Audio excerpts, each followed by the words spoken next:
Now it's time for the last word with Lawrence O'Donnell. Good evening, Lawrence. Rachel, you don't mean call in sick ahead of time, okay? Let's just put a public service announcement. She didn't mean that part. Rachel, another extraordinary hour. I have so many pieces of your interview here that we're going to rerun and analyze with the people we have here to analyze: Joyce Vance, John Heilemann, Professor Lawrence Tribe is going to join us later. But it seems as though it's very clear your interview has created more momentum for witnesses in the Senate trial. We've had a couple of senators now come out and say, based on your interview, they believe Lev Parnas should be on the witness list.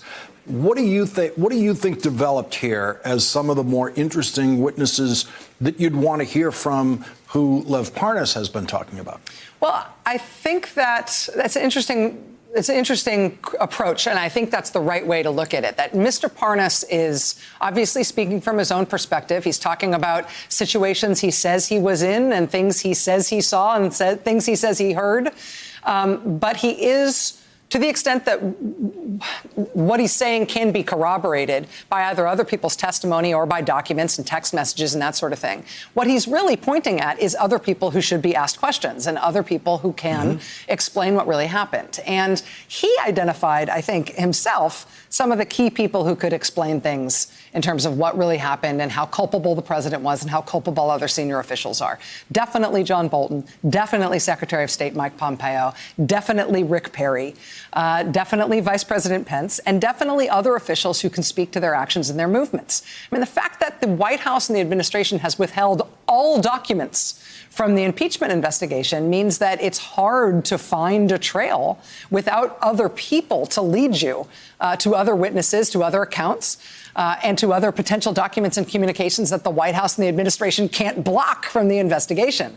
But he's basically providing a roadmap for where it looks like potential criminal behavior happened and which senior officials were involved in it and how it could be checked.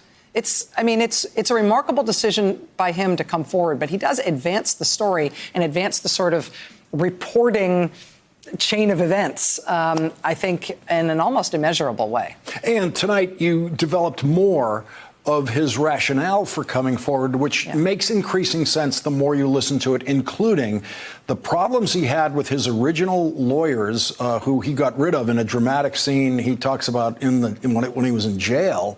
But he certainly had the feeling that he was in a kind of trouble that his previous friends, up until the time where he got arrested, were no longer going to help him and probably turn against him. And that included President Trump, that included Rudy Giuliani and others. There is this moment where he pivots from thinking that his connections with the president and his connection with Rudy Giuliani, his connection with all of these other powerful people who work in the White House, who work in the administration, who work at high levels of Republican politics, Republican members of Congress. There's a moment when he has previously believed that all of those connections are going to help him.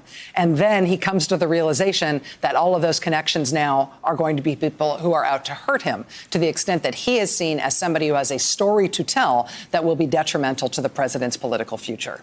And when he realizes, oh, this gift of a lawyer who has been handed to me by express permission from the president, with coordination with the president's counsel, Mr. Sekulow, and his personal attorney, Rudy Giuliani. Oh, wait, this lawyer isn't actually here to help me.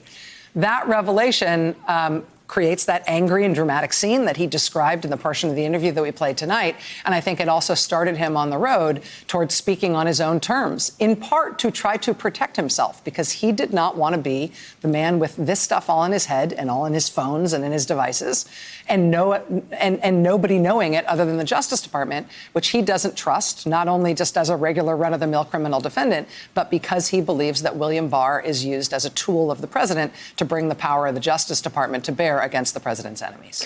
More great reporting tonight, Rachel, and it's going to carry us through most of this hour talking about what you just covered. We're going to have, as I say, Professor Tribe will give us his evaluation of what your work here now has done to the potential witness list in the Senate trial. Thanks, my friend. Much appreciated. Thanks a lot, Rachel. Thanks for checking out our YouTube channel. Subscribe by clicking on the button below for more from The Last Word and the rest of MSNBC.